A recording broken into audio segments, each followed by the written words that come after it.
Hey, it's BK on the air here, just to let you know that this is a podcast rebroadcast of my live radio show that you can hear Saturdays 10 a.m. till noon Eastern on 100.3 FM and AM 1450 WBHF. You can stream it at WBHFradio.org or download the free Tunein app for all of your mobile devices. So let's get started. Let me just push this button here and...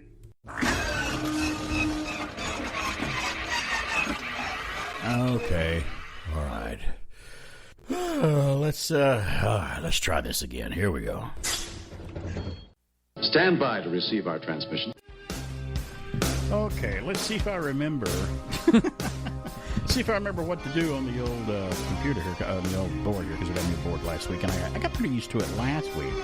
But I think I'm getting the hang of it here. Hey, good morning. It's BK on the air here on AM 1450 and 100.3 FM WBHF. It's that place where I like to come on and flip the switch and start talking about nostalgic, geeky stuff from way back when you were growing up, and even maybe back when your parents were growing up, maybe sometimes when your grandparents are growing up, and stuff from today, too. We don't just talk about old stuff here. We talk about new stuff that maybe ties in with the old stuff, like new movies that are, the Marvel movies, superhero movies, Star Wars, Star Trek, all that kind of stuff. There's new things coming out from nostalgic things as well. So we'll cover all of that too. But it's with a little holiday flair here for the next at least 2 more weeks, because we're in that holiday season. It's the holiday season, and we like to talk about it and get together. And I got to, as we go along, I'm going to weave a little bit into the show as we head up to Christmas. I think where's my calendar? I think I'm on the. It's back here in the back. I got to go back here and get it. I got to look here at the calendar. My last Saturday before Christmas, I'll be on the. I'm on the air Christmas Eve. So we are both here. So remember, I said we're going to have Mrs. Claus in here on Christmas Eve. Oh, that's right. You will be on the air. You'll be on the air at WBHF to talk to her.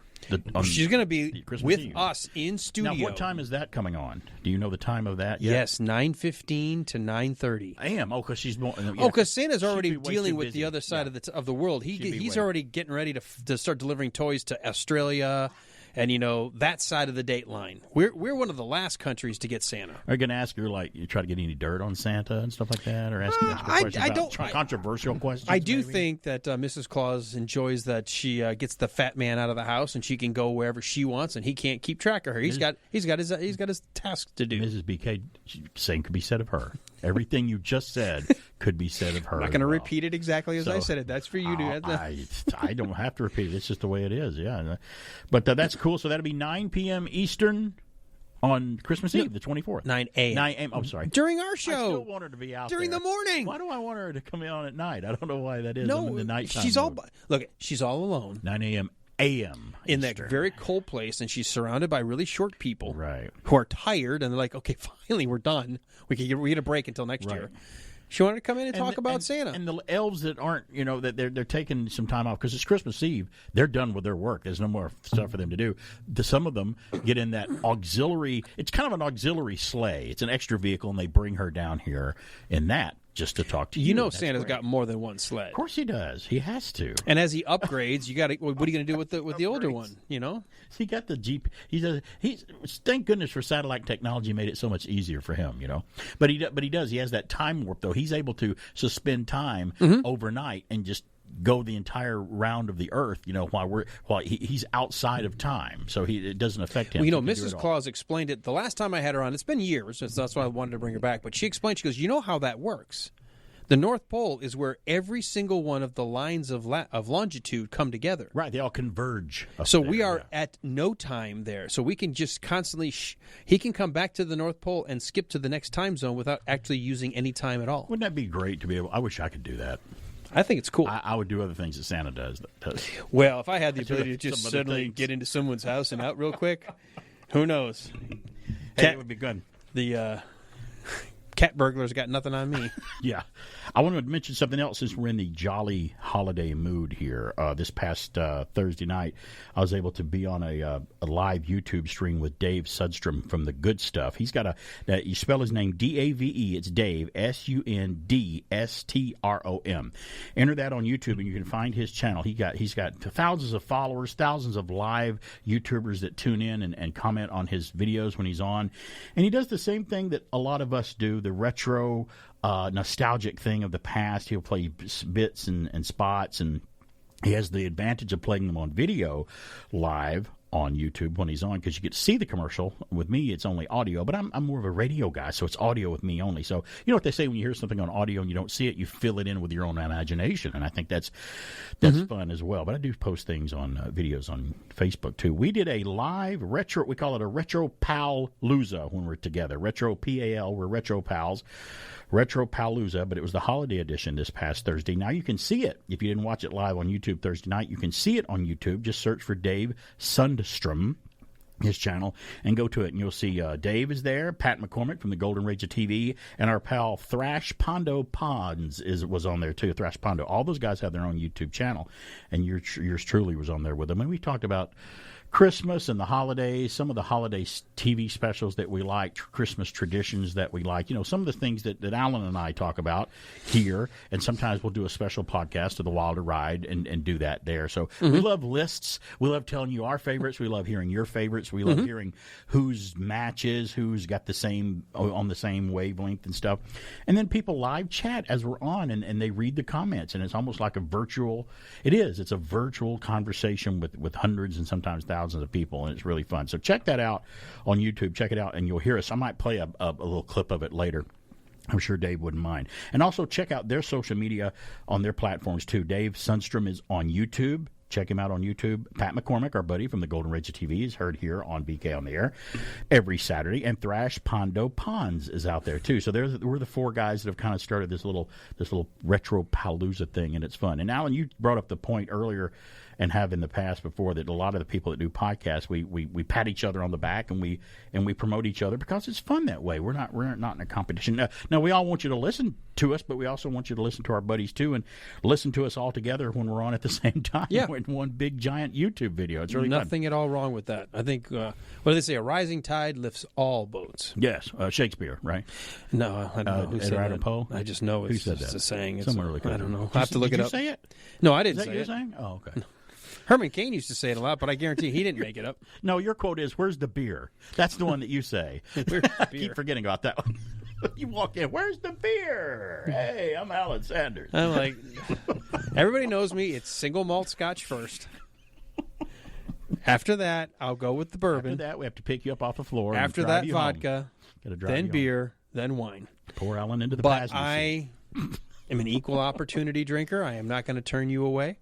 Yes, if only there were a place tonight that I could go to have fun. I don't walk into someone's house and go, "Oh, I don't drink that beer." Sorry, if it's free, I drink it. Just take out the word "don't" and the sentence is correct. Yes, exactly. Oh, I drink that beer. Sure, I drink that beer. Well, check us out. It was a fun time talking about all of our stuff. We matched up on a lot of the stuff, but some of the people live streaming were fun. We're going to take a break now. It's BK on there. We're going to get holiday heavy today. I've got some holiday stuff to talk about. Some tributes to people that passed away, unfortunately, too. But there are people that we really admired in entertainment and liked, a couple of them. And I'll weave a few Christmas goodies in and holiday goodies here and there. We'll flash the audience the news, the weird, the strange, and the bizarre. A few surprises, too, maybe. And we might have a quiz for Alan. I don't know. We might get to squeeze all of this in before noon. It's BK on the Air. Stand by for action. We'll return after these announcements. You remember Goldilocks, the kid who used to take her meals at the Three Bears place? Nowadays, she heads for Shakey's with 21 kinds of great pizza and even more kinds of fun. This is what I call a fun place. We serve fun at Shakey's, also pizza. Shakey's! Introducing a new way to take your pulse.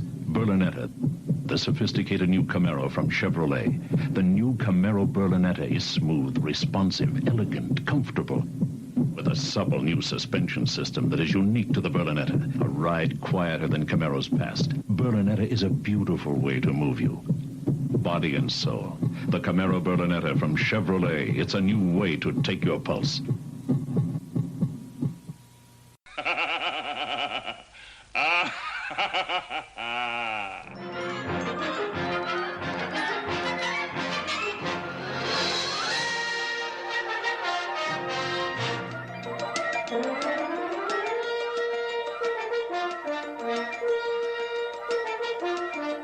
Greetings, fellow classic TV fans. One of the best legacies a TV series could have is its spin-offs. Shows like Happy Days and All in the Family are great examples. This is a list of my top 5 favorite classic TV spin-offs. Happy Days spun off the highly successful Laverne and Shirley in 1976, but in 78, it was the 4-season run of Mork and Mindy that comes in at number 5 on my list. Initially beating Happy Days in the ratings, the show launched Robin Williams into superstardom. All in the Family spun off classics like Good Times in 1974 and The Jeffersons in 75. But at number 4 on my list, it's 1972's Maude, which ran for 6 seasons, earning B. Arthur an Emmy for the lead role. 11 seasons of Cheers began in 1978. It spawned my number 3 pick, Frasier, starring Kelsey Grammer. Beginning in 1993, it too ran for 11 seasons, earning 37 Emmy Award wins. That's 9 more than Cheers if you're keeping score.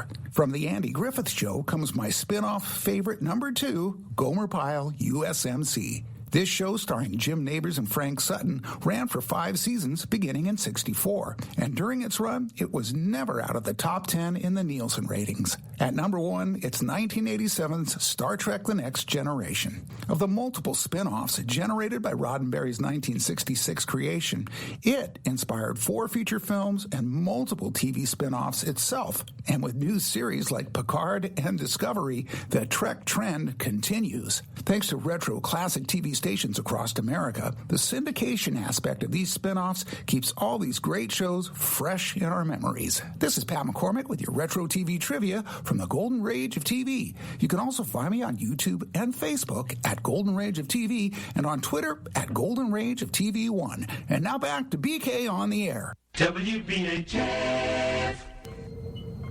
Captain's log. Stardate 8130.3. Starship Enterprise on training mission to Gamma Hydra, Section 14. Coordinates 2287-4. Approaching neutral zone. All systems normal and functioning. Leaving Section 14 for Section 15. Stand by. Project parabolic course to avoid entering neutral zone. Aye, Captain. Course change projected. Captain, I'm getting something on the distress channel. On speakers. Imperative. This is the Kobayashi Maru. This is the Starship Enterprise. Your message is breaking up. Can you give us your coordinates? Repeat, this is the Starship... Enterprise, our position is Gamma Hydra, Section 10. In the neutral zone. Hull penetrated. Life support systems failing. Damn. Mr. Sulu, plot an intercept course. May I remind the captain that if a starship enters the zone... I'm aware of my responsibilities, mister. Estimating 2 minutes to intercept. Now entering the neutral zone. Warning, we have entered neutral zone. We are now in violation of treaty, Captain. Stand by transporter room ready to beam survivors aboard. Captain, I've lost their signal. Alert. Sensors indicate 3 Klingon cruisers bearing 316 Mark 4, closing fast. Visual.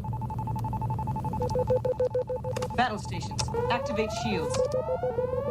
Shields activated. Inform the Klingons we are on a rescue mission. They're jamming all the frequencies, Captain. We're over our heads. Mr. Sulu, get us out of here. I'll try, Captain. So there's a little Kobayashi Maru from Star Trek II, The Wrath of Khan, the actual opening scene of The Wrath of Khan. And Alan's in here in the studio listening to it, and it says it just immediately takes him back to the theater when he went to see it back in 1982 in the movie. I was 11 and a half years old. Well, I played the clip from Star Trek II for an unfortunate reason. Kirstie Alley, the actress who portrayed, and that's the first thing I ever saw Kirstie Alley, and I know she did things before that, but that's really the first thing I noticed her from Star Trek II, The Wrath of Khan, is Lieutenant Savick, the half Romulan, half Vulcan trainee female that was on the bridge there doing the Kobayashi Maru test. Kirstie passed away at 71 years old this week, and it was totally unexpected. Probably hit you as about as big surprise as me, because they didn't announce that she is sick. It was another one of those battle with a short battle with an illness quickly. And I think they let's get into the story here, because I can't remember what they said. This is from Fox News. Tracy Wright at Fox News. It says, "We're sad to inform you that our incredible, fierce, and loving mother has passed away after a battle with cancer only recently discovered." A statement posted by her children on Twitter is what that was. She was surrounded by her closest family and fought with great strength, leaving us with the certainty of her never-ending joy of living and whatever adventures lies ahead. Now, Allie earned an Emmy Award and also got a Golden Globe Award for her breakout role as Rebecca in the late 80s sitcom Cheers. And I think, didn't she replaced Shelley Long, right? Correct. Or didn't replace the character, but replaced her on the show. It also starred Ted Danson, Shelley Long, at the time Shelley was on it, Woody Harrelson, and Rhea Perlman. Quote, as iconic as she was on screen, she was an even more amazing mother and grandmother. I did not know she was a grandmother. I don't know why I didn't know that. 71, I would hope she... I guess so. I didn't think of her as 71. That's true. Think of her that way. We are grateful to the incredible team of doctors and nurses at the Moffitt Cancer Center for her care. Allie was also known for starring on the silver screen, as you heard, with roles like Star Trek II, The Wrath of Khan, Summer School, Look Who's Talking films with John Travolta, It Takes Two, and For Richer or Poorer. That was great with Tim Allen.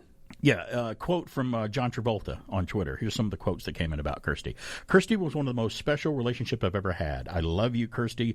I know we will see each other again. That's what he posted on Twitter, John Travolta. Tim Allen tweeted, quote, a sweet soul pass on in Kirstie Alley. Sad, sad news. Prayers for her and all of her family, unquote. Valerie Bertinelli from One Day at a Time. She goes, oh, Kirstie, rest in peace. That's what she put on her Twitter page. William Shatner, Captain Kirk, the person that's on the screen with her in Star Trek II, The Wrath of Khan, he goes, saddened to hear of the passing of Kirstie Alley. Condolences to her family and friends, from William Shatner on Twitter.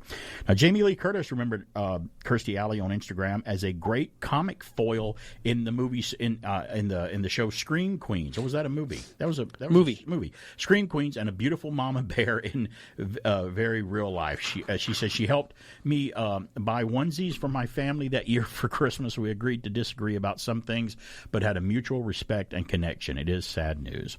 Now, Allie finished in second place on Dancing with the Stars in 2011 and was a runner-up on Celebrity Big Brother in 2018. And recently, I didn't know this, she recently appeared on that show, The Masked Singer, as the baby mammoth. In the baby mammoth costume. I think one of the biggest head costumes they ever had. I never watched that show, but I was aware she was on it. I went on and watched the clip, and that was her. Yeah, she is survived by her two kids, son William and daughter Lily. Both of her children she adopted with her ex-husband, Parker Stevens. You might remember her ex-husband, Parker Stevens, is Hardy Boy, part of the Hardy Boys and Nancy Drew. Yeah, he was a kind of a but he went on to be a director. Yeah, he went into behind the camera, kind of like a lot of those stars do. Now, I want to run down some of my favorite roles that Kirstie did. Now, some of you might have different opinions and liked her in some other things.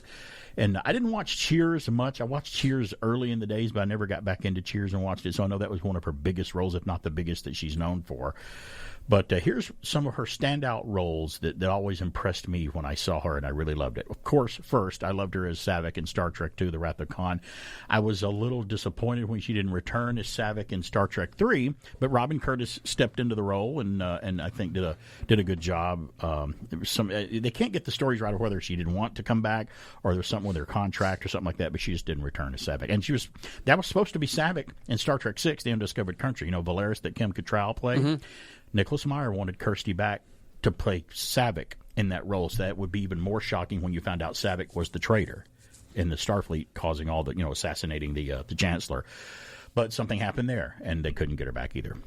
But I loved her as Saavik. Also, I loved her as Jackie, the character in Runaway. That movie, Runaway, with Tom Selleck, the Michael Crichton movie about the robots that get out of control from 1984. Did you see that, Runaway? Did you ever see that? Isn't that the one that has the bullet that can turn corners? Yes. Chase you, and they had the little camera chasing you down? That was a very unorthodox. I think she was I don't know if she was she was kind of a bad guy in that, a bad girl. I don't know if it was a hooker or whatever, but her Jackie in Runaway, that was a great role. She did a good job in that. She played Molly in Look Who's Talking, which I thought was really funny. I was really fell so in love with Kirstie Alley. I loved her as Saavik. Yeah, but she kept going. I was 11 and a half, so I was like, it's a Star Trek movie. I was at the right age when I saw Look Who's Talking. I'm like, I would so help you with your child. I was so jealous of John Travolta. I'm like, I would 100%. I don't care if you already had a child. It's ours now. Well, I'll take care of you. Sure, you thought of Kirstie in Star Trek too because you're just a kid as Saavik. But when I was playing the audio of her, you're like, man, listen to her voice. Oh, her voice. Now, as an adult, you have a little more of appreciation of her as Saavik. Kirstie Alley, I will tell you this, and she's great. It was great. I don't want to make it, because everything, celebrities, we don't know them. Right. But she was really active on Twitter, especially during the whole Trump and then him leaving. I actually had her retweet a couple of things, and it was that's cool. Like that brush. It's like the brush with You're like, fame. They recognized me. Yeah, that's nice to get that. I saw when it came into my feed when it said breaking news. Kirsty, my jaw dropped because I'm like, she was so active, and all of a sudden, for like the last 4 months, she wasn't really all that active on Twitter, and I guess this is why. Well, you're a John Carpenter fan too. Did you ever see his remake of the sci-fi movie Village of the Damned? No, I about didn't. The kids with the glowing eyes. Kirsty was in it as Dr. Werner in it, and she played a great role in it. Christopher Reeve was in it with her as well, and the Linda Kozlowski, the woman from Crocodile Dundee, they were in that movie, the remake of the Children of the Damned. And I thought it was a great remake of an old sci-fi movie. But Kirsty's great as the doctor. She's just this odd character, but she does really good. She was in a short-lived television series called Masquerade from 1983 to 84 on ABC. I think it was on ABC. It was like a espionage spy show, and I don't remember seeing it, but I've gone back on YouTube to check it out, and it's pretty good. You could see her on Match Game from 1979 with Gene Rayburn, the Match Game game show. I posted that. Find it on YouTube. And Password. She was on Password. She was really trying to put herself out there to get noticed. It's BK on the air. We'll be back. After these messages, we'll be right back.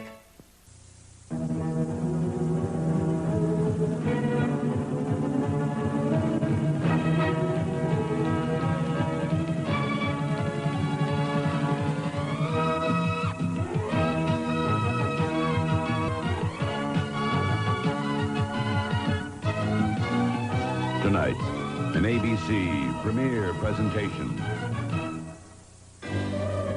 Take her out. The adventure continues.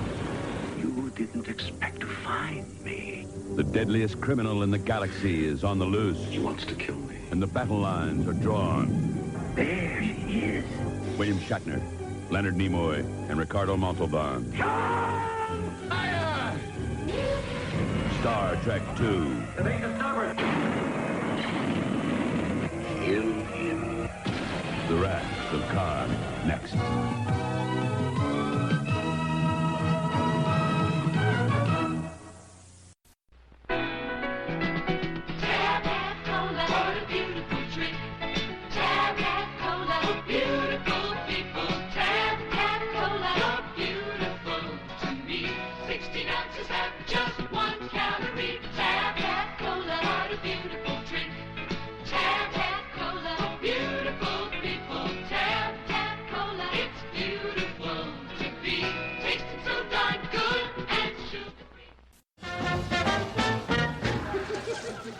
Very interesting, but thoroughly supercilious.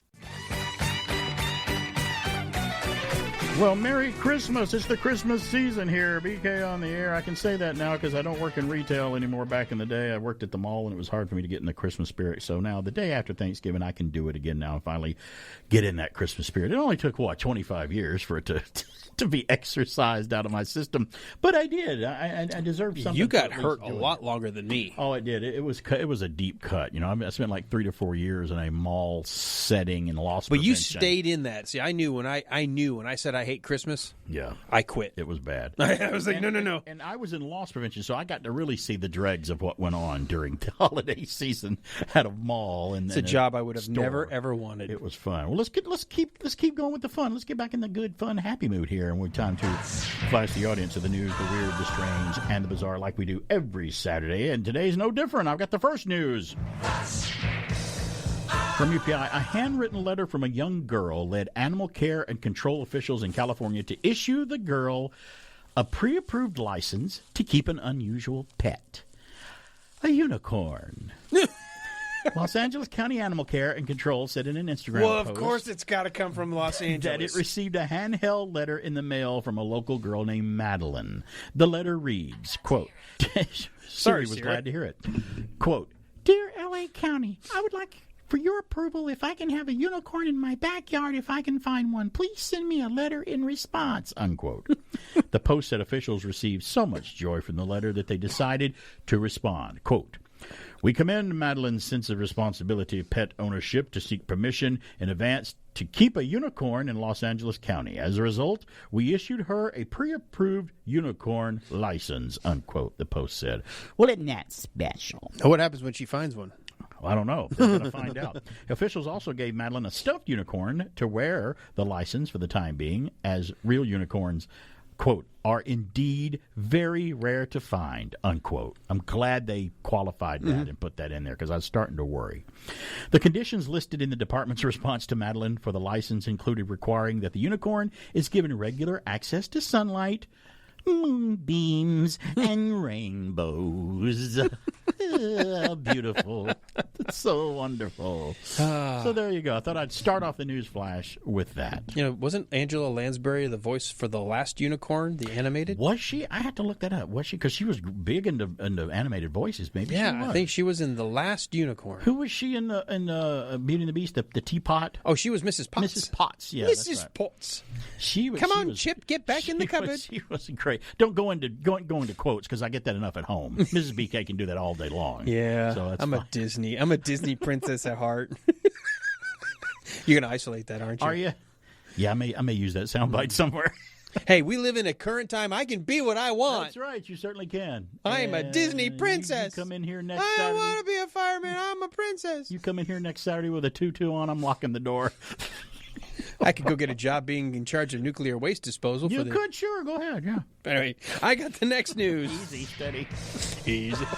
Stay on target. That's right. Stay on target. Stay on target. We're off target. We're off target.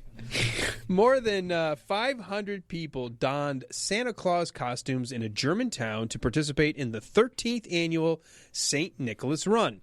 Organizers of the event in Mickendorf said that there were more than 900 participants in this year's fun run, which is the largest costume running event in Germany. Participants donned red coats and hats, and some even strapped bushy white beards to their faces to brave the cold temperatures for the run. Runners were allowed to choose between running 1.5 miles, 3 miles, or 6.5 miles. They were treated to mulled wine and chocolate Santas after completing the runs. Do they even hire people to do Santa Claus now with fake beards? Aren't all Santas pretty much legit with real beards now? I don't think I see them with fake ones anymore. It certainly seems like in my lifetime there's been that shift to real beard. Because if you kind of don't, if you're not already rotund and big and have a big white beard with white hair and balding, it's almost like they just won't hire you as a Santa. And the Santas make pretty good money. They really do. I didn't know this until we interviewed our Santa that came in studios a couple of weeks ago with the Patriot, the Riders, which was great. Yeah, he said that there is an actual university that if you want to be one, if you want to be one of Santa's helpers and his likeness, you have to go to school. Yeah. Yep. And plus, they're going to check the background on everybody. Well, you would hope they do that at the very least. The old days, my Santa I usually went to see at the mall was padded, wasn't really fat, had the fake beard with the glasses on, and I bought it as a kid. I thought he was Santa. I never thought twice. I never did I think twice. I got the next news. Funny, kids don't think like adults. No, we don't. Never have. I hope they keep doing it that way. From UPI, yes, it's the Christmas season, and a collection of 2,539 nativity scenes currently on display in an Iowa bank could maybe break 2 Guinness World Records, believe it or not. That's 2,539 nativity scenes.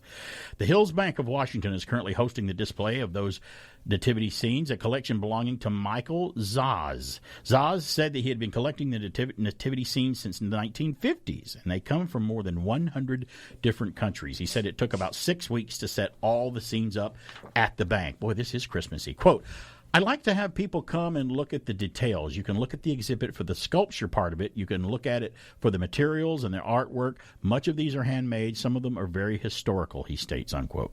Zaz says he is currently working on getting his collection certified as the world's largest by Guinness World Records. The current record largest collection of nativity sets was set at 1,802 in 2009, while the record for the largest display of nativity sets was set at 2,150 in 2010. So 2,150 is what he's got to break. So that's cool. That's a Christmas story there. Yeah. You know, that reminds me, for you folks, we interviewed him this week. Sam Jones, their Life Center, they've got over 200 nativities set up that you can self-tour, from as small as a matchbox set to life size. I don't see how people make the real small things. You know the people that carve art out of a grain of rice? Yeah, and it's so detailed. I don't even know the tool. I don't know what I can't you use. wrap my mind around it. Nope.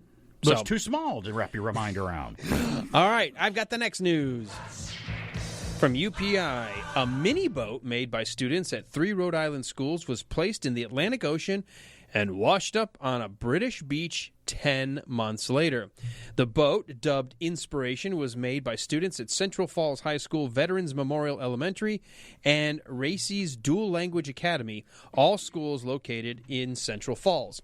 The boat was made seaworthy by the elementary students, and instruments including GPS trackers were installed by the high school students. The project was organized by the University of Rhode Island Graduate School of Oceanography to help teach kids about the ocean. The mini boat was placed in the Atlantic Ocean in March, 100 miles off the Rhode Island coast by the RV Endeavour, the University of Rhode Island's research vessel.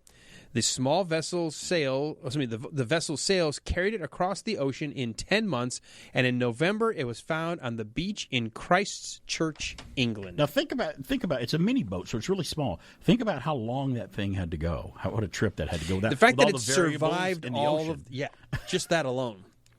That's cool. I love message in bottles. I love stories like that where things make it, a long way or whatever. Now, some of them are only found a year later, but those that are found many years later, as you get a message in a bottle, hey, help me, I'm on an island with volleyball, and I can't get off. I was working for FedEx. Whatever. You get that one message, which is great. I've got the last news. Give me an idea for a movie. Yeah, it'd be nice. Well said. A Virginia man loaded his 4 children into a stroller and ran a 10K race in 48 minutes and 1 second, earning a Guinness World Record. Ran it with the kids, pushing them in the stroller. Stephen Christopher, an active-duty Air Force pilot, well, there's why right there, from Sterling, participated in the Greenway race while pushing a 4-seat stroller containing his 4-year-old, 2-year-old, and 2 10-month-old children. That's a lot of kids. It wasn't just one kid in one stroller. Christopher's finished with the time of 48 minutes and 1 second, becoming the first Guinness World Record holder in the category of fastest with pushing a quadruple pram male. Christopher said he was inspired to pursue the record after previously running a half marathon while pushing his oldest child in a stroller. So this ain't new. This ain't his first time to this rodeo. He can take care of that. And I've pushed one kid in a stroller before, and it's hard after a while. It's become there. We'll return after these messages. Isn't Raisin Bran? That's right. It's crispy wheats and raisins with lots of big, plump raisins. They're so big you can see the difference. Hey, this isn't Raisin Bran. No, sir. It's crispy wheats and raisins with big, golden crisp wheat flakes and a touch of honey. Hey, this isn't Raisin Bran. No, ma'am. This is crispy wheats and raisins, part of a good family breakfast. Hey, this is crispy wheats and raisins. Hey, this isn't Raisin Bran. It's my turn to operate. Operate? Butterfingers. It's Operation the Wacky Doctor's Here's your Game. card. Batteries not included. Take out his spirits for $100. Oh, you'll never do that. Don't touch the sides. Here goes his funny bone. It takes a very steady hand. I did it. That's $200 for me. May I play? Operation, a Milton Bradley game. I wonder who we're going to meet around the neighborhood today, who are the people in your neighborhood? In your neighborhood, in your neighborhood. Say, who are the people in your neighborhood? The people that you meet each day.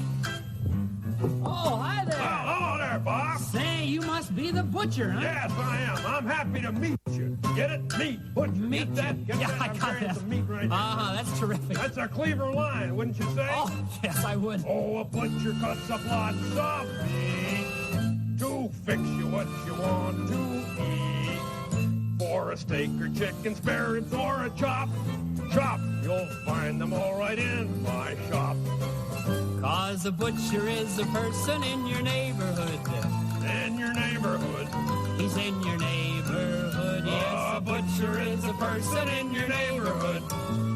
a person that you meet each day. Get it? Meet. You get that? Yeah, I got Sesame Street, who are the people in your neighborhood? It was the show that introduced you to people as a kid that might be in your neighborhood. That's one of the songs from Sesame Street. And I always loved Sesame Street because they showed things on Sesame Street that I didn't have, because Sesame Street was based on a street like in New York, and it was very urban city stuff, meaning you got the milk delivered, you got a postman that walked right by your brownstone. You had to lived stoop in. to your apartment. You had to stoop to the brownstone apartments that you had. You had all of that stuff.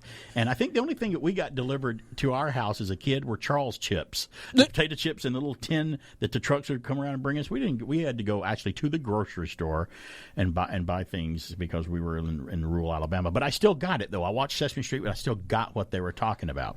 Well, that guy singing there, he sung a lot of songs on Sesame Street and made us all feel warm and happy and safe. Bob McGrath passed away this week, and I got this story from MeTV. He was something from he was a person in our neighborhood, our Sesame Street neighborhood, when we were growing up.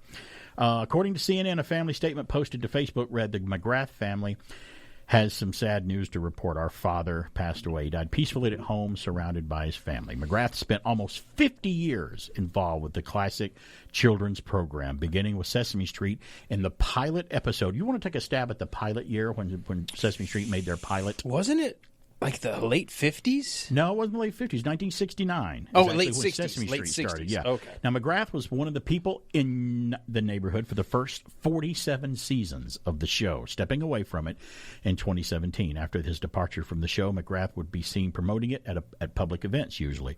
McGrath contributed to Sesame Street in more ways than just playing the role of Bob Johnson. He was a key part in creating some of the show's most recognizable songs, such as the one you heard, People in Your Neighborhood, and the other one called Sing a Song, if you remember that one. Yes, that was a very beautiful song. Great song. McGrath, one of the four non-Muppet characters, shared plenty of scenes with Oscar the Grouch, but wasn't intentionally thrilled at the idea of joining the television show made for children. In fact, I think he may have been the only character, Bob, on Sesame Street when in one episode, correct me if I'm wrong, I'm not sure, somebody out there knows, that actually shimmied down into Oscar's can and went into it and looked at it and see what it looked like on the inside. There was an episode where he went into the can, and I do remember that. Now, according to The Hollywood Reporter, McGrath was asked by a former fraternity brother at the University of Michigan who happened to be in charge of production at the Children's Television Workshop if he wanted to be a part of a new kids series. McGrath responded saying, "Not in the least." Now, after a few months, the former frat brother, who David Connell was his name, reached out once more, this time with a few new test pieces featuring Jim Henson's Muppets to show him about this show. Quote, "It took me about 2 minutes before realizing that I wanted to do this show more than anything else that I could ever think of," McGrath said in a 2015 interview with Kids Can Groove. That realization became reality as McGrath's legacy on Sesame Street spoke for itself for 5 decades and will continue to speak for itself going forward. Quote, "We will be forever grateful for his many years of passionate, creative contributions to Sesame Street and honored that he shared so much of his life with us," unquote. That's the statement from the Sesame Workshop on social media. And that's their official statement. Yes, he was one. I mean, I watched Sesame Street in the early days back, and I don't know if you remember this or not, if you saw it, but Big Bird looked very different on the early episodes of Sesame Street. Remember how Big Bird, how the costume looked, and his head was kind of full and round with feathers? Well, the early Big Bird had this skinny head, looked the same from the neck down, still had the beak and everything, but his head had just a few feathers on it. It was very small, and I remember that in the early days. There was a different Gordon on Sesame Street when I started watching it. The actor was replaced. But Bob, I always remember Bob. Bob McGrath was always there. He was always interacting with everybody. They fooled you on Sesame Street. As a kid, you and I, we thought the Muppets were alive. Of course we did. Sometimes I thought the Muppets were more alive than the live-action people were because I wanted to believe that. I had no problem suspending that disbelief as a 5-year-old. No, and I'm watching it. And do you remember the one... We'll talk about the genius of Jim Henson and Frank Oz and the Muppet guys and their company. There was one guy where he would walk around. I think he walked around with a trash can, and he was one of those giant walking Muppets that was huge. And I think that someone was in the costume and would control. He was carrying around Oscar's trash can with his hands around it, but he's a giant Muppet walking, and Oscar would come out of the can. Well, it's obviously the guy in the costume doing him because he didn't. It wasn't really his hands; it was the Muppet's hands holding the trash can. It just suspended the idea of me thinking he was alive because now he's walking around. Right. It's like they fooled me into thinking it, and it was great. Bob, another character from our childhood, passed away, and I didn't expect to see either of those. And especially Kirstie Alley. So, you mentioned that about Oscar's can. Yeah. Before Doctor Who and Harry Potter, where the world suddenly you get all inside. For me, I never even questioned that Oscar. To me, I was like, of course, there's this vast. He can go. He's got this whole house underneath this can. Right. That's just his entrance in and out. I didn't assume he was stuck in the trash. Whether it's the can or whether it's just the entrance where there's a hole under that, and that's his. I just assumed he had an entire fortress underneath. Sure. Sure. And the Muppets, Jim Henson passed away, and we've lost some of those folks. When someone from our childhood passes away, it just kind of hits us, right in the old field, especially for me, because we've talked about celebrities before. We feel like we know them because we grew up with them. Did you know that one of the biggest surprise? Let me ask you this, and then I'll answer it. Do you remember who you thought what was the biggest celebrity death or a person passing away in celebritydom that surprised you the most? Can you think of one that you're like, wow, that was out of nowhere? What happened there? Like I do have when mine. I was a kid? No, just over your life. Was there one that just kind of hit you as a big surprise? I'll tell you what the biggest surprise for me was. Well, I will never. Do you count her as a celebrity, like the death of Diana, Princess Diana? Yeah, well, I'm thinking more like maybe actors, actresses, music people, or something like that, where it was just totally out of left field. You have no idea. You're like, wow. you guess boom. You could have seen it coming, but nobody I knew thought Michael Jackson was going to die. Right, that one kind of was a big hit, and that was because he took the fentanyl. I would say precursor to fentanyl, and he ended up never waking up. The biggest hit for me was Robin Williams. All of a sudden, we just heard about that because I guess he took his own life. Yes. And we had no idea. Then we learned, wow, Robin Williams battled with depression. And we're like, how can he do that? How could he battle with depression? Because when you see him and talk to him, and when he's on front of the camera and he's on stage, he seems so animated and funny and so in the moment and whatnot. Now, I've since heard interviews with people saying, yeah, Robin Williams was a fantastic performer, but before he goes on stage, he was very quiet and very kind of to himself and kind of introverted, getting ready to go on stage or whatever. So they said he was kind of that way before he goes on. Now, he was very. Don Rickles talked to him once. He goes, "Oh yeah, I just went to Robin Williams and saw him. When we were both doing a stage thing together."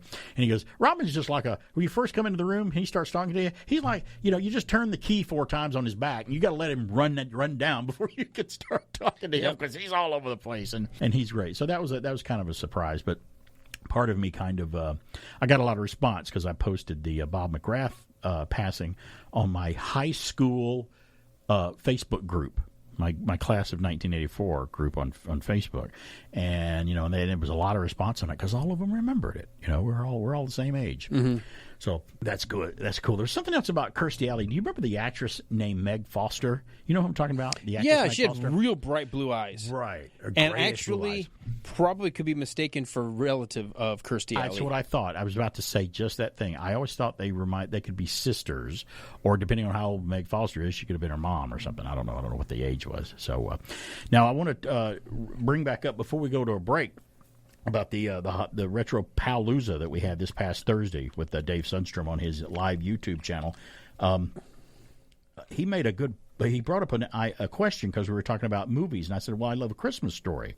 I brought up A Christmas Story being my favorite Christmas movie, and then we got into talking about Christmas Story Christmas, the sequel that just came out, and I think it's HBO Max. I think is who has it. These streaming, I forget which streaming HBO channels Max. Everything's on. I just know they're streaming somewhere. And he was wondering. He goes, maybe but does anyone know why Melinda Dillon didn't reprise her role as the mom? And I don't know if I went over that or not, but I will. She was because she was in Close Encounters of the Third Kind as Barry's mother.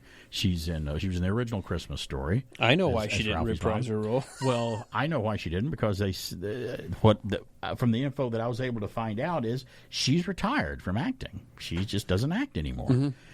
And I think she would wind up being, and if you've seen her, she's a lot older now. And I think maybe she would look more like the great grandmother instead of the mom. So maybe that's why they didn't do it either. But I think Julie Haggerty did a pretty good. Did you see it yet? Nope. I think Julie Haggerty, the girl from Airplane, I think she did an admirable job as filling in for her, which is great. She's acting a little more crazy for some reason, but Mom got older, so maybe she got a little more crazy. That happens. There's a scene that's so funny. I'm not giving anything away, but there's a scene where she goes, "Wait, listen," because they're all at the old house, that Ralphie grew up in. She goes, "Oh no, hide! Go hide! Get behind the couch! Close the blinds!" She's like, "What's wrong? What's the matter?" "Carolers are coming up the street. We don't want them to know we're home." It was so funny because she's been her whole life avoiding the carolers. And I know people that don't like carolers and stuff. I'm like, what's wrong with you people? I love carolers in Christmas. I think it's great, especially when you're in town square. I don't get them coming to my neighborhood because I live more out in a little woody area. So our carolers are all squirrels barking at us and throwing acorns at the house and stuff.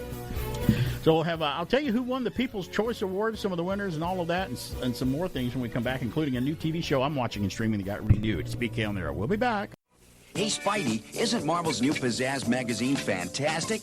Fantastic, but not perfect. But Pizzazz has the lowdown on Jaws, too, and more Sean Cassidy picks than his mother. It's sensational. Sensational. But not perfect. How about Pizzazz's Goofy Guide to TV? It's wild look at sci-fi movies. It's games, puzzles, comics. What could be more perfect? Me on the cover, not the Hulk. Pizzazz, the almost perfect new monthly from the off-the-wall gang at Marvel Comics. Mr. Peanut is asking people to say, "Please pass the Planters because Planters pleases 3 times fast." Please pass the Planters because Planters plants. Please pass the Planters, please, because Planters. Please pass the Planters because Planters, please.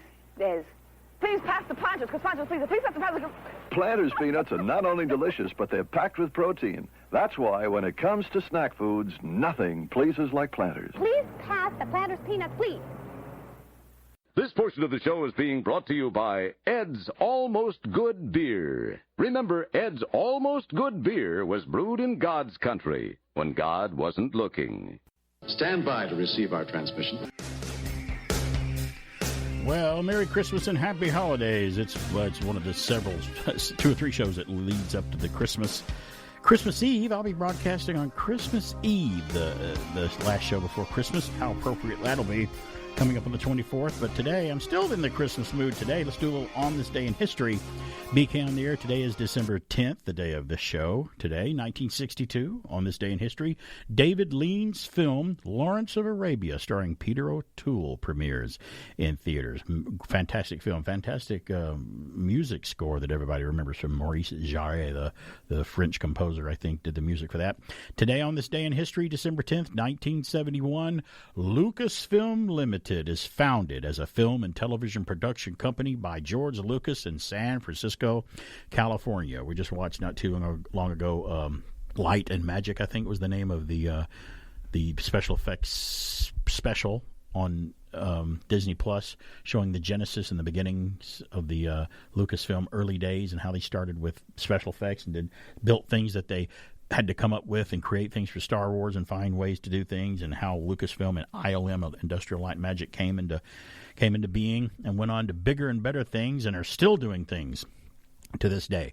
On this day in history, December 10th, 1976, Wings, that group that Paul McCartney formed after the Beatles, they released their triple album, Wings Over America, on this day in history. Fantastic album. 1978, we have a movie premiere on this day, December 10th, 1978. A movie was released, which for me is the platinum, the gold standard for all superhero films. They should follow and be compared to this one, because for me it's the best superhero film that was ever done and released out of Hollywood, directed by Richard Donner. Superman, the movie, starring Christopher Reeve, Marlon Brando, and Gene Hackman, and Margot Kidder, premiered on this day in history. Love Superman, the movie. Fantastic. Talk about a theme by John Williams that you can hum and march to.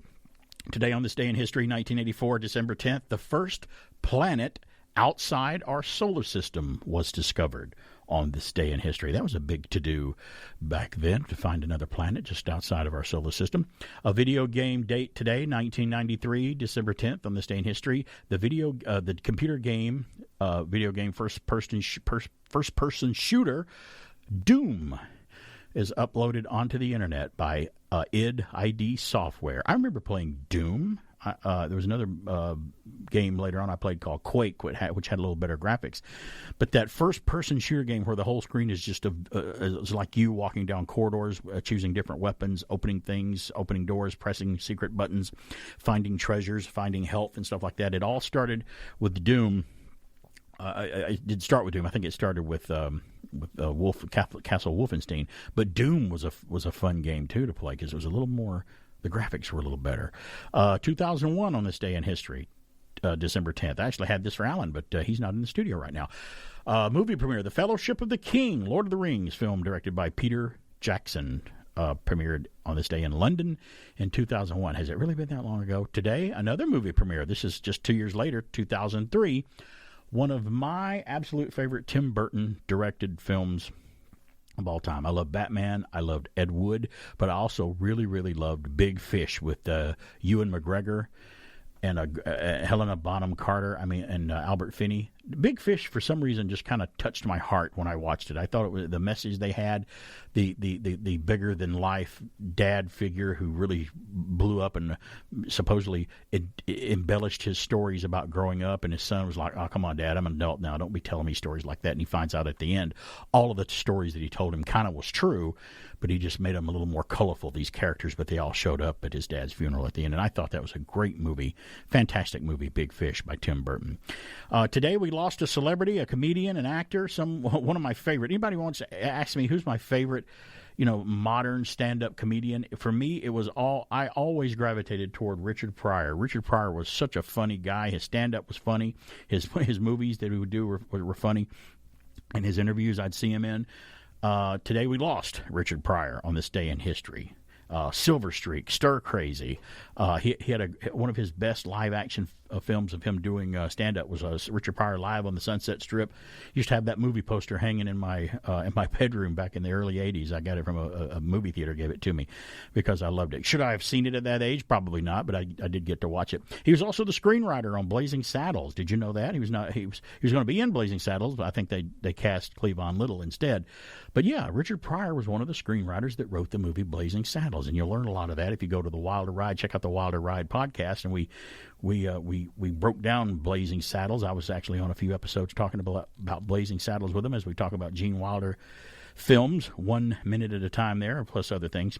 Yeah, he died of a heart attack at 65 on this day in history. And on this day in history, 2016, December 10th, another movie premiere. There's just 3 movie premieres on here. Rogue One, the Star Wars, the independent film that's kind of a solo film, starting the solo films of one-shot films, premiered on this day. Rogue One. It takes place just not too long before the actual first Star Wars film about the rebels attaining and grabbing the plans to the Death Star and what they went through when they had to get it. That was their call sign or their call name was Rogue One. Birthdays on this day in history. December 10th. Today is Alexander Courage's birthday. He was an American composer of music. He wrote the original Star Trek theme. The TV series Star Trek. He died in 2008. He also took John Williams' score for Superman 4, The Quest for Peace, the last Superman movie that Christopher Reeve did, and adapted the whole score. John Williams didn't conduct it. Alexander Courage took it and recorded it.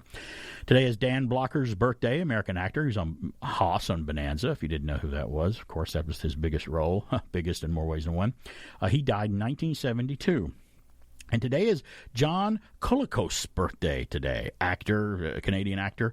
He was in Star Trek, the original series, played a Klingon in one of their episodes that was Klingon heavy called Errand of Mercy. He also played Baltar, the evil Baltar, who was the boss of the Cylons in the original Battlestar Galactica, the 1978 TV series Battlestar Galactica. John Colicos, great actor. Anything he was in, you gravitated toward him because he had such presence, and his just when he was in a scene, he commanded the scene. He was also in a very strange horror film with George C. Scott called The Changeling, about a death of a little boy's ghost coming back to haunt George C. Scott in the house that he purchased.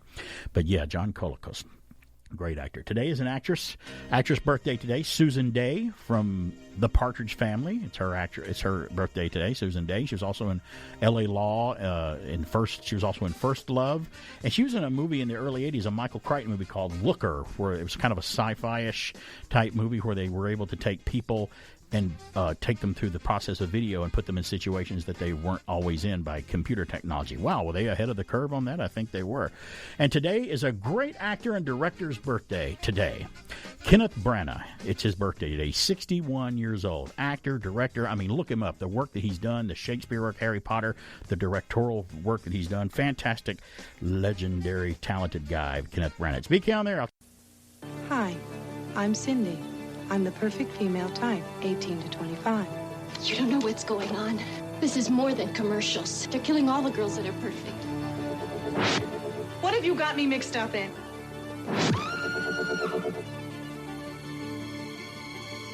If looks could kill. Looker. Rated PG. Now playing. Check newspaper for a theater near you.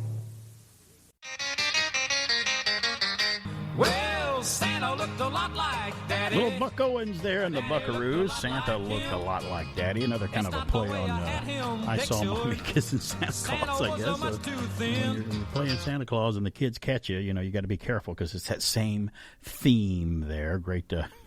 Great song by Buck Owens and the Buckaroos. I always loved Hee Haw because to me, when I discovered later on the Benny Hill show, when Benny Hill was running around doing all of his skits and his comedy and stuff, and then I'd watch Hee Haw, I kind of came to the realization one day that Hee Haw and Benny Hill, they're actually just the same show. One is just a little more watered down and contains country music with a hick and hillbilly flair, and the other one is more British and naughty and stuff. But they have their little naughty bits on Hee Haw too, and they're all variety, had different things going on. So if you think about it at their core, Hee Haw and the Benny Hill show had a lot more in common than not. We were talking about on this day in history, went through December 10th on this day. We got to the birthdays as well. Even somebody who passed away on this day in history, Richard Pryor. We talked about all that. But I was telling you before we went to the break that I'll tell you what national day it is. There's a lot of national days, but I kind of just pick out the ones on this show that are fun and fit the template of what I do. Today is National Logger Day, and that doesn't mean a logger that cuts down trees. That's logger, L-A-G-E-R. National Logger Day on December the 10th raises a glass to the third most popular beverage after water and tea. Did you know that? While lager is typically characterized as a light summer beer, we believe that every season deserves to be celebrated with a few of your favorite things, which hopefully includes lager. So yeah, happy National Lager Day. I ran into some folks this week they were asking me, they posed the question, hey, they're all sitting around talking about what they're watching right now. What are they streaming other than Christmas specials and stuff? Are they watching any new shows, and what do they like? Well, the only kind of thing that I was watching new that I could add to their conversation this week was on Paramount Plus. I'm watching, along with Mrs. BK, we are currently watching a new streaming series called Tulsa King with Sylvester Stallone. And we're really into it because I've noticed that it had a couple of names attached to it. Somebody from the Sopranos is involved in the creative team of Tulsa King, but Taylor Sheridan, the other guy who I think is responsible for Yellowstone, is the other guy behind this show called Tulsa King. So I'm thinking, well, those two guys involved in this show, it has to be pretty good. Plus, it's got Stallone in it, and I'm a big Sylvester Stallone fan. I was telling Alan earlier today that he's another one of those actors where if he's in it, the show could be about murder at a golf course or something like that, or some stupid, whatever the subject matter. I'm like, well, if Stallone is in it, I like watching him. I like his presence, his acting, his celebrity status. I just like the way he reacts to things and his performances. So he's another one of those actors where whatever the subject matter is about, if that person's in it, I will watch it. Classic movie actors for me were always that always fell under that umbrella were Charlton Heston and Gregory Peck. If they were in a movie, I would want to watch it because they were so talented. They had such presence on the screen that I don't care what the subject matter about the movie was. I would watch it just because they're in it. And Stallone is one of them. William Shatner, no big surprise about that. The big Shatner fan that I am. If he's in something, I would watch it too. But so Stallone is in Tulsa King. It's a fantastic show. We were happy that it's just been already renewed for a season 2. This comes from the Hollywood Reporter. The latest series from producer Taylor Sheridan scored big ratings after it was given a special Paramount Network preview after an episode of Yellowstone. Sorry, not Tombstone. Yellowstone. So putting it there, that didn't hurt its chances in ratings at all. According to Nielsen numbers provided by Paramount Plus, the numbers bested HBO's House of the Dragon as cable's highest-rated series, debuting this year, scoring 3.7 million. Quote, Tulsa King scored as the number one new series of the year, topping all others, including the Game of Thrones sequel, House of the Dragon, which I also watched and really waiting for the next season. That come from Paramount Media Networks and MTV Entertainment Studios, who produces Tulsa King, and CEO Chris McCarthy. Quote, with its preview on Paramount Network and on Paramount Plus, it shattered records, driving us to our biggest new sign-up day in history, which is why we instantly greenlit Season 2. Now, added Paramount's streaming chief programming officer Tanya Giles, she said, with the combination of the incomparable Sylvester Stallone and Taylor Sheridan's darkly comedic twist on the beloved mobster genre, that's what it's about, we have found our latest hit in Tulsa King. The series premiere on Paramount Plus helped drive a record sign-up day for the streaming service, fueled by our unique ability as Paramount Global to tap into Paramount Network's incredible Yellowstone audience, unquote. Now, Yellowstone opened to about 12.1 million cross-platform viewers earlier this month and has since climbed to around 17 million viewers, it says. Tulsa King is from showrunner Terrence Winter. That's the other guy. I think that's the guy that was with The Sopranos, and stars Stallone as a mafioso who's released from prison. This is the plot of the show. He's an mafia guy who was released from prison, who is, done his time quietly in prison for several years and exiled to Oklahoma to rebuild his crime empire. The show has received mixed to positive reviews, with critics and viewers generally praising Stallone's affable performance, which the actor says is the closest role he's ever played to himself. Okay. I always thought that would have been Rocky, but it's like, oh, is this guy the closest to anyone you've played that's closely resembled to yourself? So I don't know if that means he was a mafioso or not. Maybe not. Maybe just because he's Italian. I don't know what that means. But that's what he said. That was his quote. But it's a great show. If you haven't seen Tulsa King, other than him being in it, he's great. But it's a very interesting show watching him have to deal, because when he went to prison, they didn't have smartphones. Smartphones weren't the way they were. A lot of the technology has changed. A lot of the lingo has changed. Society changed a lot. You go away in today's society for 25 years and come back like from being in isolation or something, you're going to be lost. And that's kind of plays on a lot of what he's having to go through. And he's got this kid working for him, the sidekick, who's using a lot of lingo he thinks is insulting, but it's actually just the way the kids and people talk now, and a lot of the slang, and he doesn't get it because he's a guy from the past. So that, coupled with watching him try to build up his new empire, and he's actually it's hard when I see these movies and they star, the character is like a bad mafia guy or a guy who's a criminal or something like that. And I'm sitting there watching these shows, and I'm like, why am I rooting for a guy who's kind of bad here? I mean, he's killed people, he's with the mafia, he's done some very questionable things. But when he's sneaking around and trying to build his life back up, and he's generally kind of a nice guy, except when he has to do something that's against the law or severe or something like that, or shoot somebody, you're actually kind of rooting for the guy. And I'm like, what happened to us? When did we start rooting for the bad guys, like in Sopranos and Breaking Bad and stuff like that? But that's actually what we're doing now. We get a lot into the anti-heroes now, and then that's kind of what a lot of the shows are. But I'm still I am still at heart still a Captain America, Superman, truth, justice, and the American way, and I can do this all day kind of guy. So I still am more into the much better good guys of heroes and good police officers shows and stuff like that. I'm coming from the Jack Webb, Adam 12, T.J. Hooker shows where they actually were all the good guys and stuff. So, but I can still appreciate a show, I guess, with a bad guy. You're watching the bad guy trying to build his life back up, and plus it's a well done show. It's entertaining. It's well directed, well shot, well acted. Everyone's in it. Dana Delaney's in it. She shows up as a lady who owns a horse farm or something that's going to tie into the show sometimes, and he's already met her. And I've always loved her. I think she was on that show China Beach that she was on, and she was also in Tombstone with Val Kilmer and Kurt Russell as Kurt Russell's love interest. So I like her. She's in it.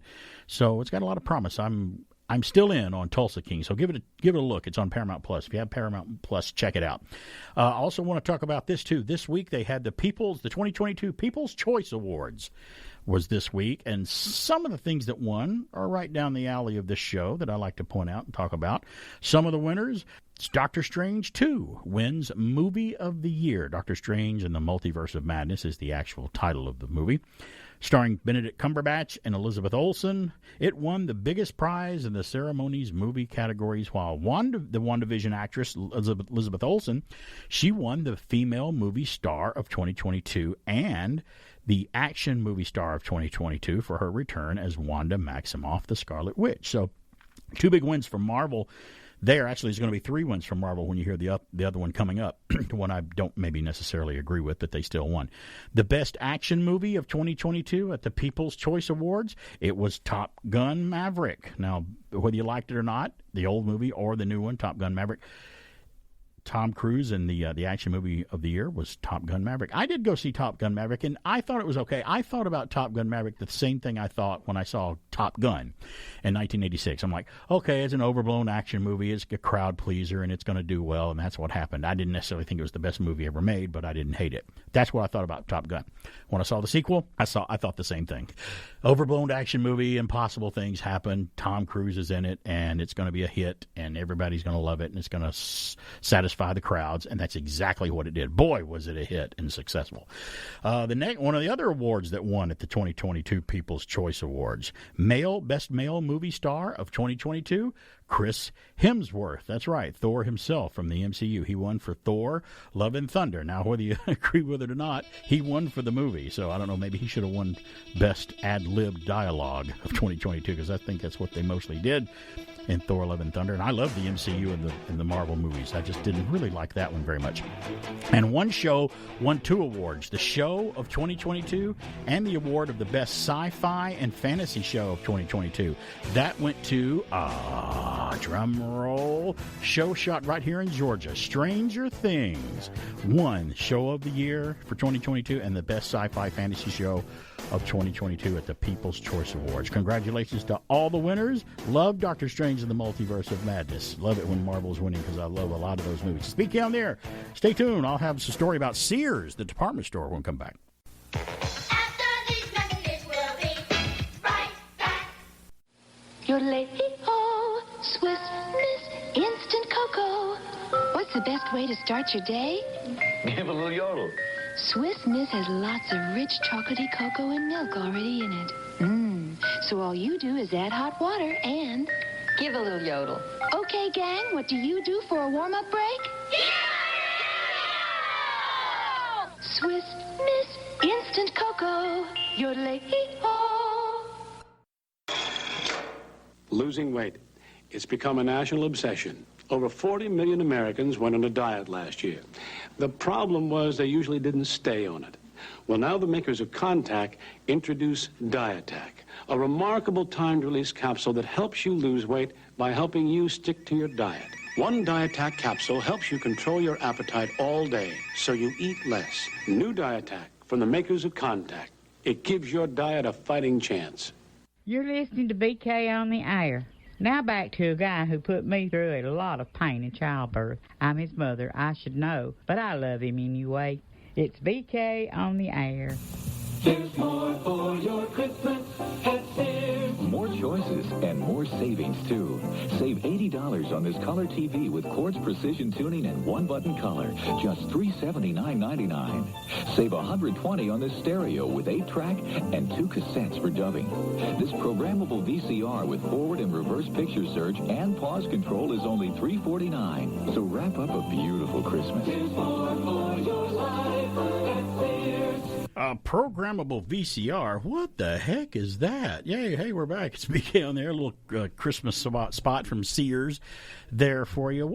For me, Sears was one of the biggest stores that we looked forward to going to for Christmas, especially when we get the Sears Wish Book, their catalog, which came out for Christmas. The Sears Wish Book. How many of you loved that? I know I did. Well, Sears played a big part. We always went to Sears to see that they had a section in Sears called the Toy Box. That was their toy section. They called it the Toy Box. And I think maybe every Sears had one. And we went to a little place called not a little place to me when I was a kid, but it was a big mall called the Gadsden Mall. And there was a Sears. It was one of the anchor stores. And Sears has raised up, started out as Sears and Roebuck, just finally changed their name to Sears, and has really fallen off the radar over the past few years in history. But I want to talk a little bit about Sears because it played a big part in our Christmas growing up as kids. Now, this actually comes from AmericanMemoryLane.com. Sears, the retailer who taught America how to shop. Sears' lifetime embodied and spanned the rise of the modern American shopping culture. At one time, the 130-year-old mass retailer was the largest U.S. and an essential part. It was largest in the U.S., an essential part of any American consumer's daily lives. Hey, let's go to Sears. Yeah. From its humble beginnings as a 19th century mail order catalog to its heyday in suburban malls, just like I said, and Main Street, it has long served as a symbol of American capitalism. Sears, however, when you come across a location today, if you can find one, it's met with surprise. They are a rare find, if not gone altogether, as the writing of this. I'm not sure now. Richard W. Sears founded the Sears Watch Company in 1886 in Minneapolis, Minnesota. The company began by offering watches by mail order. The following year, in 1887, man, that is a long time ago, he relocated his company to Chicago, where he added jewelry and his offerings and hired Alva C. Roebuck to repair the watches. See, that's how it all started. Sears and Roebuck, there's the name. They sold the business in 1889, but later founded another company with Roebuck that would come to be known as Sears, Roebuck and Company. Now, by 1895, a wealthy clothing manufacturer, Julius Rosenwald, bought out Roebuck's share and helped reorganize the mail order business. Meanwhile, during this time, it was creating what would become the company's famed catalog at that time. Sears grew big by selling a wide selection of merchandise at low prices to villages and farms that did not have access to retail outlets. Buddy, I used to have a 1901 Sears catalog. It was just a reproduction of like an antique. Oh, it was a reproduction. Yeah, but it was a smaller one, and the things you could buy in it: horses, carriages, buggies, stoves, wood-burning stoves, pre-made houses, and things. That's exactly what I was going to bring up. I had no idea until about 10 years ago that one of the big they sold prefab. Incredible. Talk about before IKEA. Here's your house. Before mobile it's homes. about 17 pallets of wood and stuff, but pre-assembled trailer of the mobile home. Yeah. Now, with the help of the free rural delivery introduced in 1896 and parcel post introduced in 1913, Sears was able to send merchandise to even more far-reaching customers. Sears was succeeded by Rosenwald in 1909 and served as the company president. Then in 1924, General Robert E. Wood joined the company and would serve as its guiding light for the next 30 years. It didn't take Wood long to notice that the automobile-made retail outlets in urban areas were more accessible to customers living in rural locations or outlying suburbs. As a way to exploit this trend, the first retail store was opened in 1925 in Chicago. The number of locations would increase so rapidly by 1931 that physical sales topped the mail order sales finally. See how things happen when things change? Even today with online ordering, things have happened and changed again. During the economic boom that followed World War II, Sears flourished and was not challenged as the country's largest retailer until the 1980s. Guess who challenged them, of course? It was Kmart, the first to surpass its sales. Eventually, Walmart surpassed both those retailers and became the largest American retailer, and by the end of the 20th century, the world's largest retailer. It was Walmart. Now, Sears began to diversify holdings in the 1980s. This is where it all kind of started to fall apart. By investing its financial services in real estate. However, in 1992, the company started selling off subsidiaries to focus on its lagging retail operations. Sears discontinued the general catalog in 1993, and 2 years later, in 1995, spun off its most significant subsidiary, Allstate Corporation, which it founded in 1931. Aside from selling hardware, household goods, and clothes, Sears also offered repair services for automobiles, electronics, appliances, and home cooling and heating systems. By the early 2000s, it had bought retailer Land's End. I'm not familiar with that store. I guess it was a store here in America, for roughly $2 billion, and was bought out by itself by Kmart in 2005 for $12 billion. Now, at that point, I think Kmart wasn't in great shape either. So when they bought Sears, who wasn't in great shape, when I was younger, well, in 2005, I was a little younger, I thought that wasn't a very good move. Oh, we're not in a good shape, so we'll buy another company that's not in very good shape. Maybe we can be in better shape together. I don't know what logic. Yeah, that didn't really work. At this point, both companies became subsidiaries of the Sears Holding Corporation and was America's third largest retailer. Unfortunately, it didn't save them. By 2010, Sears was no longer profitable. In fact, the company lost over $10 billion from 2011 to 2016. And Sears total by 2014, the end of 2014, Sears total debt exceeded its market capitalization. Well, you know what that means. Between 2010 and 2017, Sears declined from over 3,500 physical stores to just 695 in that short time period. The company spent 2014 and 2015 selling off assets on its balance sheet. Specifically, it sold its share in Sears Canada and Land's End, and by 2019, Sears had parted ways with both Craftsman, Whirlpool, Kenmore, and Die Hard battery brands, which it had acquired over the years. That was where I thought Sears was going to survive, because I'd heard Sears is going to close, but it's going to keep satellite stores open and just sell Craftsman's tools, their appliances, and their batteries and stuff, because that was their strong points, was those things. Everybody loved those things. I had a Die Hard battery in many cars growing up, and I always go to Sears to get it. Now, Sears filed for bankruptcy in 2018, and talk to anybody who's into tools. They love Craftsman's tools from Sears. They love those things. They filed for bankruptcy in 2018, but was saved by its majority shareholder in 2019. Still struggling. In 2021, Sears announced it would close even more stores, including the last location in New York City. In early 2022, it closed its remaining Sears Auto Centers nationwide. Today, Sears is a shadow of its former self, as only 22, maybe less than that now, locations, depending on when this article was written. 22 locations are spread among multiple states, including Florida, California, Alaska, Washington, and Texas. No Georgia. There's one left here. There are Sears, I guess, what do they call them? Like outlets or Sears, remember how they had one here in Cartersville for a few years where it was just a very select few items? A small store. We passed one, ironically, going to pick up my wife on the Appalachian Trail, somewhere up in like Blue Ridge in the Northeast, where you could tell, how that story was saying, how it grew with, hey, these rural folks, they don't have mass stores to go to, so we can be their outlet via the catalog. And they were. They're still doing that kind of in some of the small places. But isn't it ironic? Isn't that what Amazon capitalized on 100 years later? Yeah. You don't have to have a big store near you or a specialty store. You can just order online. They just followed the Sears model, only online. And as we said, technology changed. Technology was changing when Sears started. So they're like, hey, we can do this because things are changing. We have this thing called the mail service. Everything changes. And these companies that have been around for a long time, I don't know if this is part of what was the demise of Sears, but if you don't keep up with it and go with the times and like, hey, Sears, you better start selling things online, and do this. Some of the people, they either think they're too big to fail. Oh, we're too big. We can't go out of business. Or they just go, we've just been doing it this way. We don't want to do it that way. Maybe that's what added to their demise for not. I think that killed both Sears and Kmart. And it really hurt Kodak too. Back in the day, Kodak didn't want to go to digital film. We talked about that before. And Fuji and Agfa and a lot of the others did. But Kodak's like, no one's ever going to go totally digital. We're not going to do that. They finally had to embrace that, but it really hit them, though. Really sometimes they react way too late. Come on, stay with it. Things are changing. You may not always like it, but, buddy, we got to stay with it. I don't want to drive a car like Fred Flintstone anymore. I want one with an engine. I like technology just like anybody else. It's PK on the air. This Christmas, we're readier than ever to catch all the action with this brand new Kodak Extralight camera. The built-in flip-out flash means you're always ready. Ready in a flash to get those sharp, clear pictures you might have missed. Catch all your Christmas fun with a Ready in a Flash Extralight from those built-in flash people at Kodak. Nestle's quick chocolate flavor. Today I know I can drink it slow. Oh, Bunny, don't you ever give up. So good and rich and chocolate that you can't drink it slow.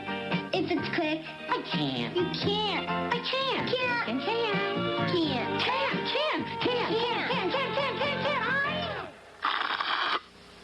Can't. You know something, Bunny? I can't either. You're listening to BK on the Air.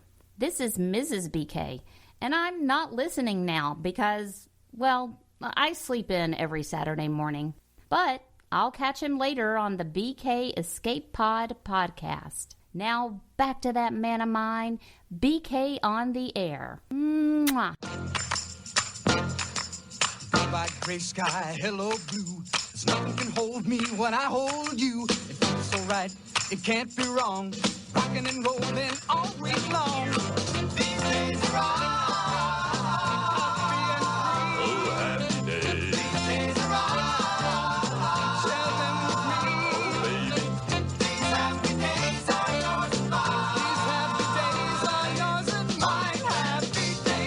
That's right.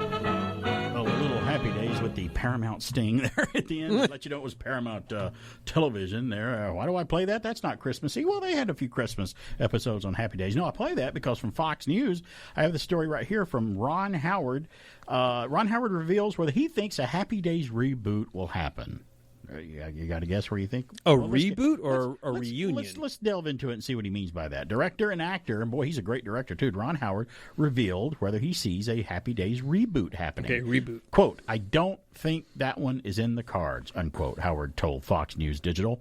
Even though fans may not see a reboot anytime soon, he said, the cast members have remained friends and are still really close, mentioning Donnie Mosh, Henry Winkler, and Anson Williams. In fact, I think that, if I'm not mistaken, Henry Winkler was Ron Howard's best man at his wedding. I think they have remained such good buddy friends for so many years. And Henry Winkler has directed as well. I think he's directed a few movies as well, as long as tried his hand at the theatrical run. He's a better actor. Wasn't as, but his stuff outside Happy Days didn't flourish as well as Ron Howard did after Happy Days was off. Quote, we're all kind of still pursuing other dreams, so I think a reboot probably is a long shot, unquote. Now, the Andy Griffith Show alum, Ron Howard, Opie, made the comments during the American Cinematheque,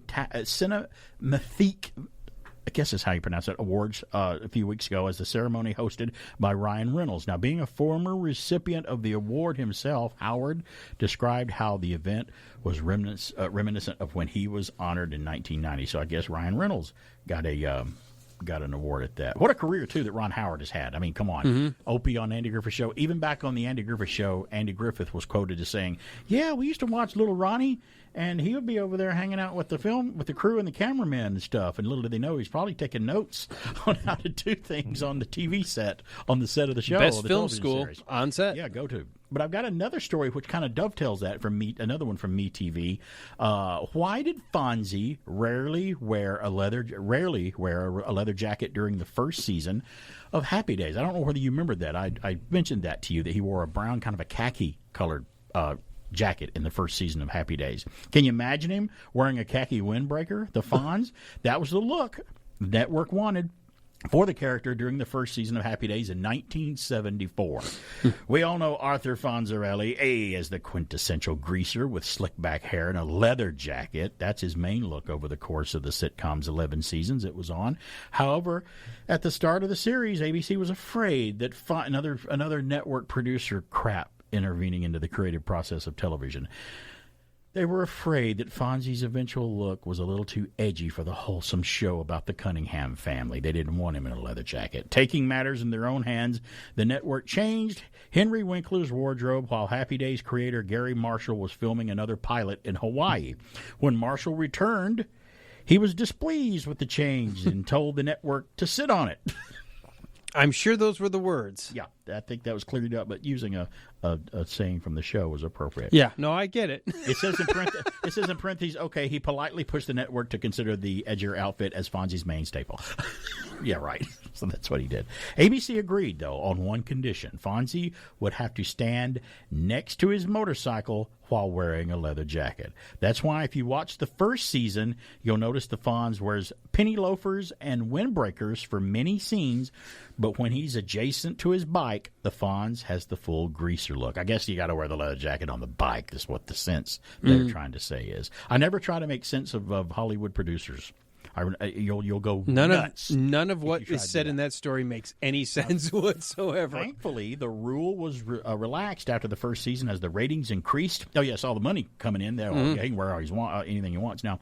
And the character became a regular part of the show. Today, Fonzie's jacket is a part of the Smithsonian collection in Washington, D.C. I think, now, if I'm not mistaken, I saw an interview with Henry Winkler, and I think he has one as well, another jacket from the show. I think there's two of them, one there and one in his collection, or he may have donated his.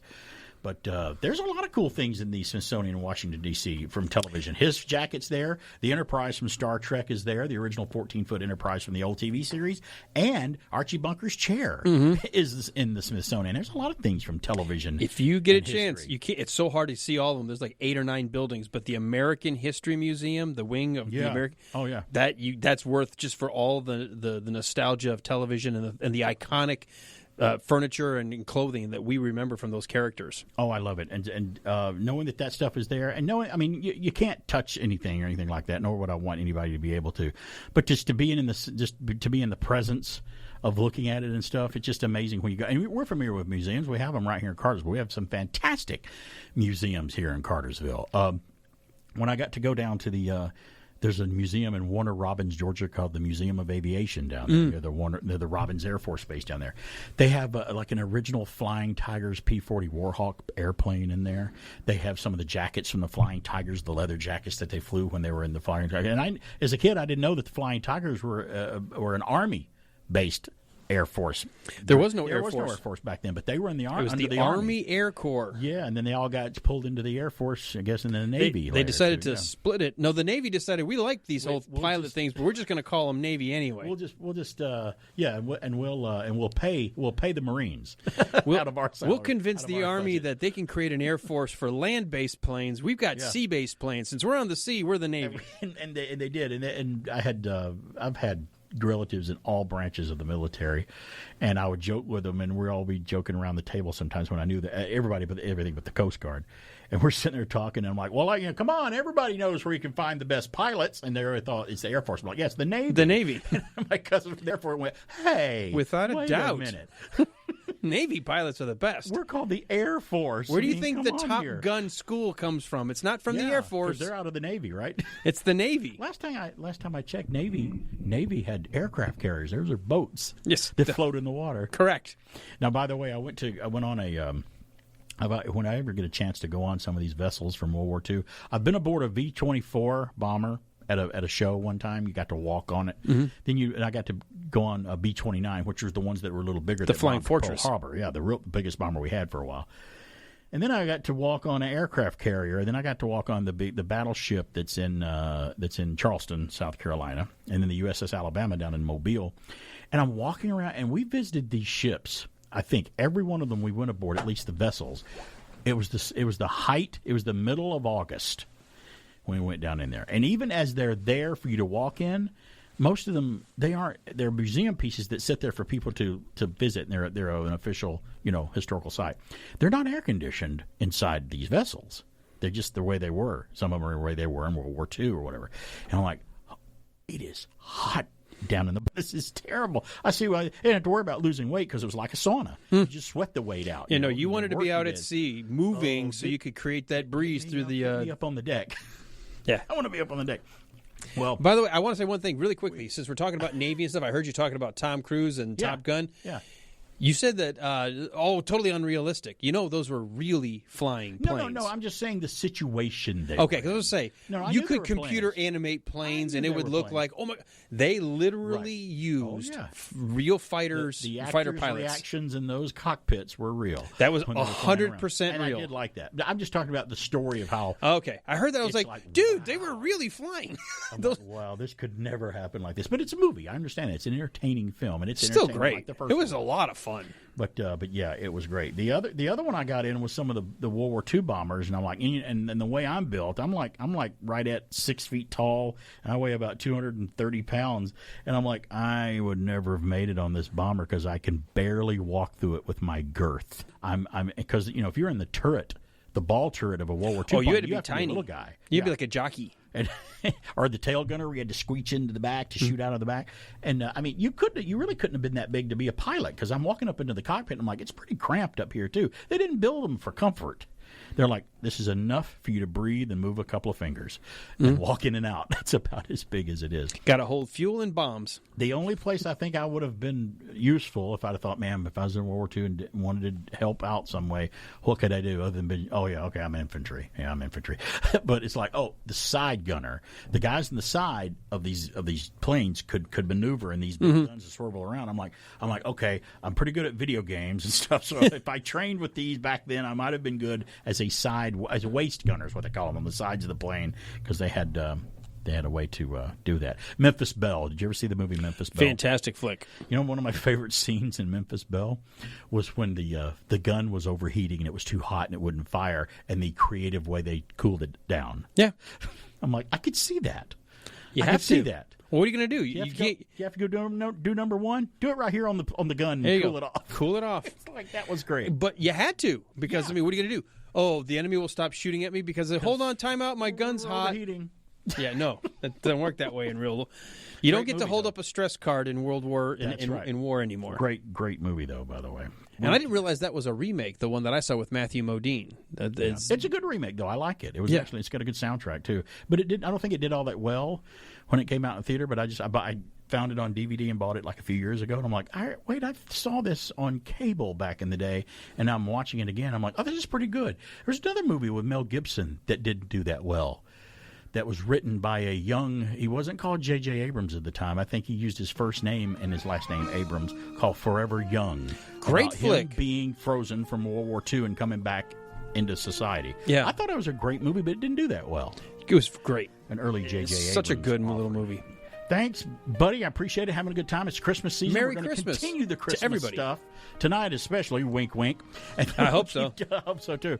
And we'll keep doing Christmas stuff right up until Christmas Eve when I broadcast. It's BK on the Air. Merry Christmas. Say you wake up in the middle of the night, you got an idea that's out of sight. So you jump out of bed, look around your room. You gotta write it down and send it to Zoom. Or say you've just seen something on this show, or someone cool you just gotta know. Write it all down, don't make a mess, and don't forget your name and address. Include a stamp so we can drop you a card, then dip your note in a bucket of lard. Joe doesn't know what he's talking about. You put it in the envelope without a doubt. Then take your typewriter, pencil, or pen, and if you make a mistake, you gotta do it again. Write Zoom, Z-O-O-M, Box 350, Boston, Mass. 02134. Goodbye.